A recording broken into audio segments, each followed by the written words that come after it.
ಇರ್ತವೆ. 50-60 ವರ್ಷ ನಮಗಲ್ರಿ ಕೊಟ್ಟಿದ್ದು ಅಧಿಕಾರನ ಕಲಬುರಗಿ ಜನ. 50-60 ವರ್ಷ ನಿರಂತರವಾಗಿ ಅಧಿಕಾರ ಕೊಟ್ಟಿದ್ದು ಯಾರಿಗೆ? ಯಾರನ್ನು ಪ್ರಶ್ನೆ ಮಾಡ್ತೀರಿ ನೀವು? ಈಗ ಪ್ರಶ್ನೆ ಮಾಡಬೇಕಾಗಿದೆ ಮರಳು ಮಾಫಿಯಾ, ಅದ್ರ ಹಿಂದ್ಗಡೆ ಇರ್ತಕ್ಕಂಥವ್ರು ಯಾರು? ಮರಳು ಮಾಫಿಯಾವನ್ನು ಸಾಕ್ತಿರ್ತಕ್ಕಂಥವ್ರು ಯಾರು? ಮಾನ್ಯ ಮುಖ್ಯಮಂತ್ರಿಗಳೇ, ನಿಮಗ್ ಧೈರ್ಯ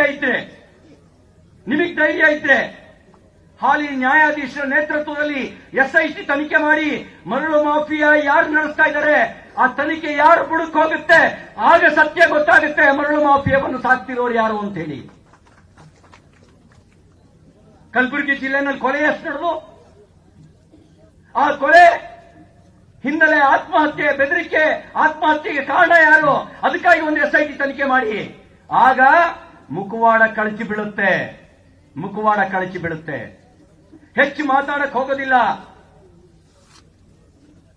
लोकतंत्र में तानाशाही नहीं चलेगा, लोकतंत्र में गुंडागर्दी नहीं चलेगा. ನೀವು ಕಲಬುರಗಿಯನ್ನ ರಿಪಬ್ಲಿಕ್ ಮಾಡೋದಕ್ಕೆ ಹೊರಟ್ರೆ, ಸಂವಿಧಾನ ರಕ್ಷಣೆ ಮಾಡಲಿಕ್ಕೆ ಅಂತ ಬಂದಿರತಕ್ಕಂತ ಅಂಬೇಡ್ಕರ್ ಕೊಟ್ಟಿರ್ತಕ್ಕಂಥ ಸಂವಿಧಾನ ನಮ್ಮನ್ನು ರಕ್ಷಣೆ ಮಾಡುತ್ತೆ ಅನ್ನುವಂತ ವಿಶ್ವಾಸದಲ್ಲಿ ನಂಬಿಕೆ ಇರ್ತಕ್ಕಂಥ ಜನ ಇವತ್ತು ಹೋರಾಟಕ್ಕೆ ಬಂದಿದ್ದಾರೆ.